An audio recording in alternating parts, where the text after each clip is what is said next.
Chapter 7, Lesson 1 of Geometry, and we want to look in this video about proportions. And proportions is really where the power of these ratios that we're looking at come into play. Because in a proportion, we have a statement that says that two ratios are equal in value. So if I have a ratio A over B, that's going to be equal to the ratio C over D. This allows me to then determine missing values. Again, equations are where we determine missing values. So if I know 3 of the 4 variables in this proportion, I'm able to determine the missing value. And again, when we apply these to real-world types of things, then that's where the power of proportions or the power of ratios come into play. So a proportion is a statement that two ratios are equal. We can have what we call an extended proportion, where you have 3 or more ratios that are equal. So not only do I have this first ratio equal to this one, but this second ratio is equal to the third one, and then this third one would be equal to the first one. So again, the power of proportions is going to be in the fact that because I know these ratios are equal, these are equations, we can apply algebraic properties then to determine the missing value of any missing variable.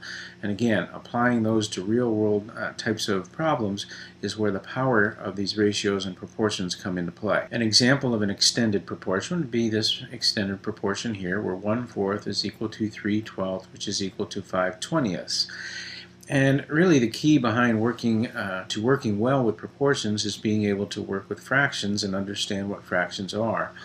If I were to reduce each one of these fractions, they would all reduce to the same value, 1/4. That's why they're all equal. I can take the value 1/4 and I can multiply it by any number, and as long as I do that to the denominator, I create another proportion, or another ratio, excuse me, that's equal to the original, and so I can do that all day long. So we have multiple or an infinite number of ratios that are equal to each other. And again, that's going to be the power of these proportions and ratios as I start putting them equal to each other, and then again using properties of algebra to solve for missing values. So now that we know what a proportion is, let's look at some of the properties of this proportion. And one of the properties that we'll want to understand is something that you'll hear me say quite a bit, and that is that the product of the extremes is equal to the product of the means. Now, what does that mean? Well, let's break this down into its mathematical definitions. Product, mathematically speaking, is the answer of a multiplication problem. You remember from your study in elementary school. So this product, a multiplication of two numbers, this number that I get of the extremes, is equal to the multiplying of the means. Well, what are they talking about? What are extremes and what are means? Well, if you were to think about writing this ratio, you would write A over B is equal to C over D. The extremes would be the first value that you wrote and the last value that you wrote. So if you were to multiply A times D, that would be the extremes. And then if you multiply B times C, those would be the numbers in the middle, so to speak.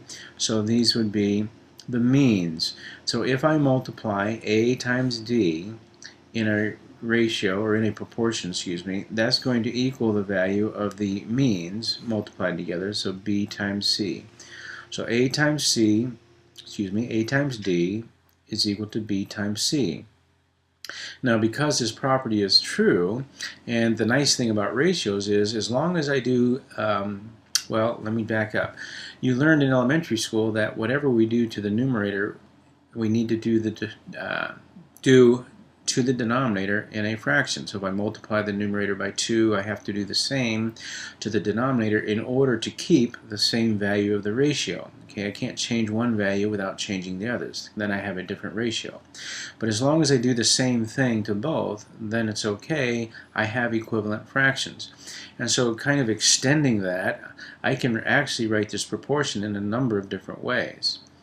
I could take this numerator, let's say, and put it in the denominator and this denominator in the numerator, so essentially flipping this fraction over. As long as I flip the second fraction over, I still have a true proportion. Because again, if you look, if I multiply the extremes, that's b times c, that would be here, and a times d, the means, you'll notice I come up with the exact same equation. So the numbers that I get aren't changed at all if I do that. Another thing that I could do would be to take this numerator and put its denominator over here next to it.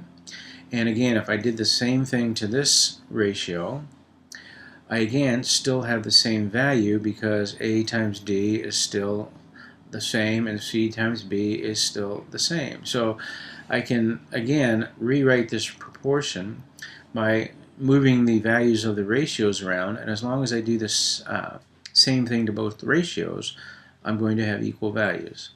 And then there's one other thing I can do. We don't use it too often, but it's nice to know, is that if I took this numerator and denominator and added them together and divided by the denominator, again, if I did the same thing to the second ratio, then I'm going to get a value that is equal, or I'm going to have an equivalent ratio. So it doesn't really matter how we write these ratios. As long as we write them both in the same way, we have a true proportion. So we can do this in a number of different ways. So sometimes you'll be looking at a problem, maybe if you look at the work you've done and you look at the work that another student has done, your ratios might be flipped over. You might write yours one way, they might write theirs upside down, but you'll get the same answer. And that's going to be true because as long as they've written both ratios in reverse order, they're going to get the same answer as you. Okay, so that property of equality helps us out in being able to write these ratios in a variety of ways. And again, that extends or expands the possibility of use when we apply them to real world or more complex types of problems. So let's go ahead and I'm going to do a few examples at the end here so you can see how we can actually determine the values now that we have these proportions. So let's say I'm given this ratio or proportion x over y is equal to 5 over 6. What are some different ways that we could write that?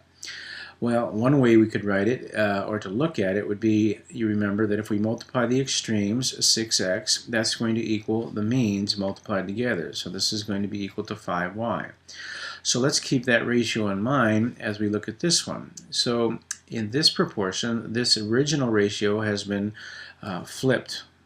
Okay, so y is now over x. So as long as I flip the second one, I'm going to get the same 6x and 5y if I multiply them together. So if we flip that over, you'll notice that this is going to be the 5y if I multiply this way, and this is going to be 6x if I multiply this way. So I still get the same 6x is equal to 5y, even though I flipped the ratios.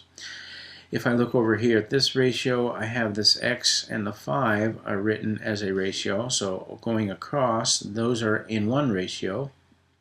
So as long as I do the same with the denominators, y over 6, that's going to give me the same value. And again, I can test it by multiplying the extremes, 6x, and the means, 5y, and seeing that I get the same value that I would get from the original proportion.